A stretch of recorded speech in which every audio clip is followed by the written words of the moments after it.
শুনানির সময় অন্তত 10 দিন বাড়ানোর আর্জি কমিশনের কাছে জানিয়েছেন বেহালা পশ্চিমের নির্বাচনী আধিকারিক।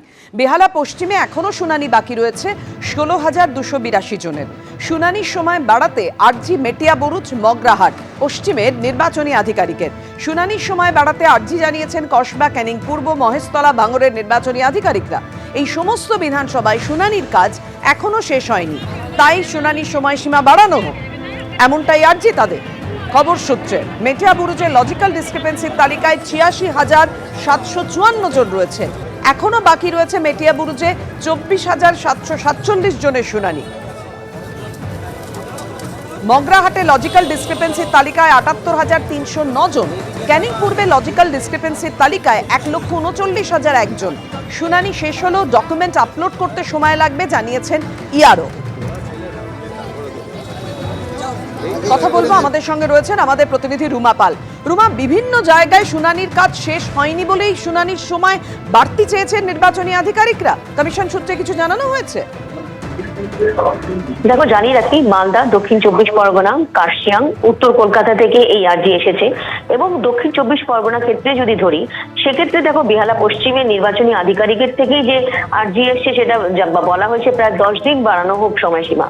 কারণ সেক্ষেত্রে যদি বেহালা পশ্চিমটা ধরা যাক, তাহলে সেখানে যেমন লজিক্যাল ডিসক্রিপেন্সি রয়েছে এবং তার সঙ্গে সঙ্গে যে আনম্যাপড রয়েছে, এবং যেখানে আনম্যাপ রয়েছে 27,622 জন, লজিক্যাল ডিসক্রিপেন্সি 18,912, এবং শুনানি বাকি রয়েছে এখনো 16,282 জন, এবং 47,264টি ফর্ম আপলোড, ভেরিফিকেশন এবং ডিসপোজাল বাকি রয়েছে।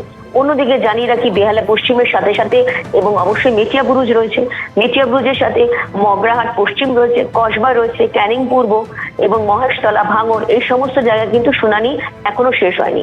মেটিয়াবুরুজ যেমন 86,754 জন লজিক্যাল ডিসক্রিপেন্সি রয়েছে, শুনানি হয়েছে 62,007 জনের, বাকি 24,747 জনের শুনানি এখনো বাকি রয়েছে। মগরাহাটের পশ্চিমের ক্ষেত্রে রয়েছে 1,359 জন, যেখানে রয়েছে আনম্যাপ রয়েছে 78,309 জন এবং লজিক্যাল ডিসক্রিপেন্সি রয়েছে, এবং শুনানি এখনো বাকি রয়েছে 64,128। ক্যানিং পূর্বের ক্ষেত্রে 3,217 জন আনম্যাপ রয়েছে, 93,622 জন লজিক্যাল ডিসক্রিপেন্সি এবং বাকি রয়েছে এবং 13,900 জন। এবং সেক্ষেত্রে বলে রাখি, প্রত্যেক জায়গা থেকে প্রায় 7 থেকে 10 দিনের সময়সীমা যাতে বাড়ানো হোক, এরকমটা আর্জি জানানো হয়েছে। সিও দপ্তর থেকে তাদের এই আর্জি অবশ্যই ইসিআইতে পাঠানো হয়েছে এবং নির্ভর করছে নির্বাচন কমিশনের ওপরে তারা কতটা সময়সীমা বাড়ায়। খুব স্বাভাবিক, এই সমস্ত জায়গায় যেমন শুনানি বাকি রয়েছে, সেরকমই কিন্তু আপলোড বাকি রয়েছে। যেমন কসবা ক্ষেত্রে যদি ধরি, সেখানে হচ্ছে আপলোড বাকি রয়েছে, ভেরিফিকেশন বাকি রয়েছে, ডিসপোজাল বাকি রয়েছে, এই সমস্ত কিছু বাকি রয়েছে। সেক্ষেত্রে অবশ্যই নির্বাচন কমিশন সময়সীমা বাড়াবে। এবং অন্যদিকে জানিয়ে রাখি, সিও দপ্তর থেকে সেই আর্জি জানানো হয়েছে ইসিআই থেকে।